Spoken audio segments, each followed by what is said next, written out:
పంచభక్ష పరమాన్నాలు పాయసాలు వండి తిని ఆరగించు ఇష్టముతో మాయమ్మ లక్ష్మితో గూడి.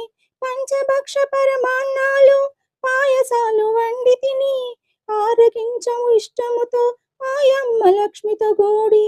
అన్యము పుణ్యము ఎరుగనయ్యా అన్నీ నీవని నమ్మి తిని శ్రీ సత్యనారాయణ స్వామి హారతి గొనుమయ్యా. అన్యము పుణ్యము ఎరుగనయ్యా అన్నీ నీవని నమ్మి తినయ్యా శ్రీ సత్యనారాయణ స్వామి హారతి గొనుమయ్యా. ఓహో కరుణా సాగరుడా కర్పూర హారతి గొనుమయ్యా. కమలాకాంత